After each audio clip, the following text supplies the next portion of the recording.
What's going on, guys? Welcome to episode 1 of my new review series called Sell It or Shelve It. Now, this is a series where I will be going through my collection and picking out movies that I have not seen before and deciding if I should sell it or shelve it. Now, the origin for this review series came about, well, it's actually been in the works for a while now because I only have a finite amount of room to store movies, which is in this room. And so as a result, I've determined that I can only have around 1,000 movies in my collection at any given time.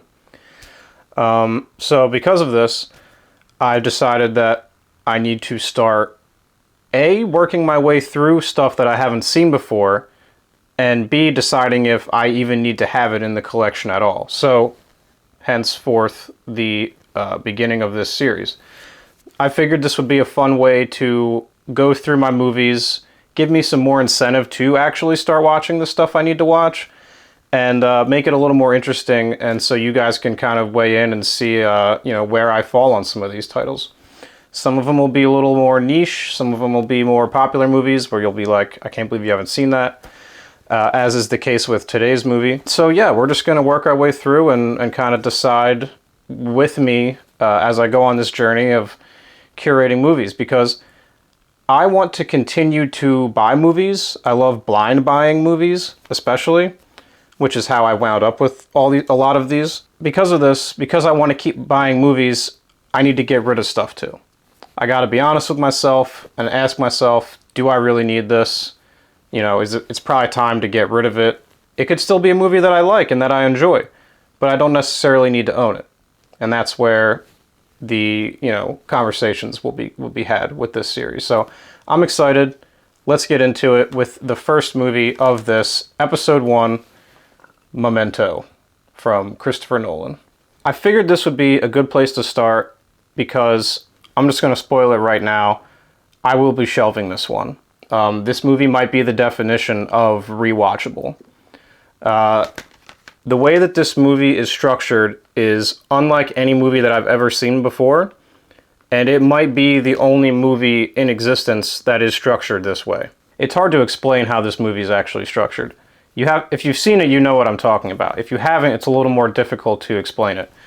Basically, the movie starts at the end, and it kind of wraps its way around to the beginning, and it'll play a scene, and then you'll go back here and see the events leading up to the scene that you just watched. And it kind of does that through the whole movie. And it's constantly challenging your perception of the story.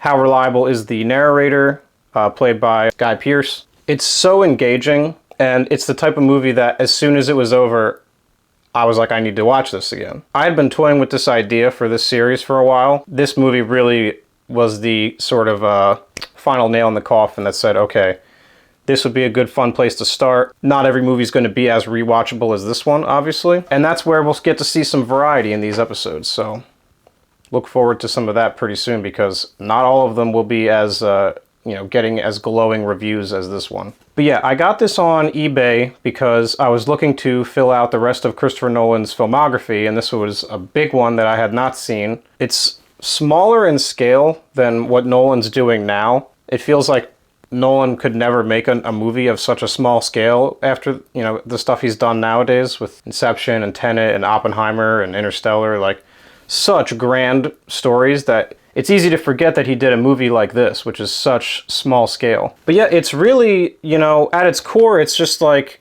it's a movie we've seen before, but it's the telling of the movie and the structure that makes it unique.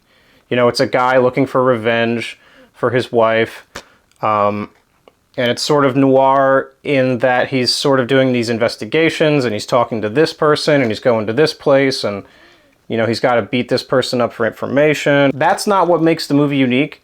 It's, again, like I've said, the way that it's told, which is so wholly unique to this movie. I've never seen another movie tell stories the way that this one does. I should probably get into a little bit of why the movie is structured the way that it is. The main character, Guy Pearce, has this condition where he cannot make new memories. He instantly forgets people the exchanges he's had with them, places that he's been. So he's constantly having to write down notes on notepads. He even has notes tattooed on his body of key things that he has to remember.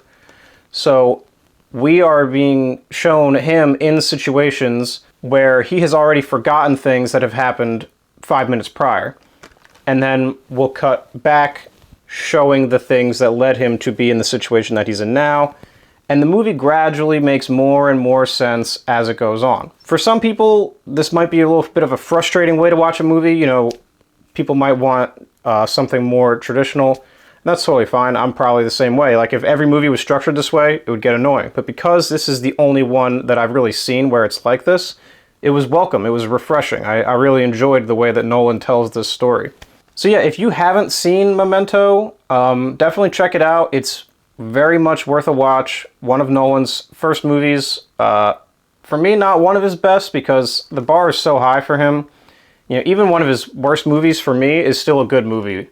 It's just not topping, you know, some of his better stuff, but still really enjoyed it. It's different than his more modern stuff, which is another reason that you should go check it out and see what Nolan is capable of, even without a huge budget.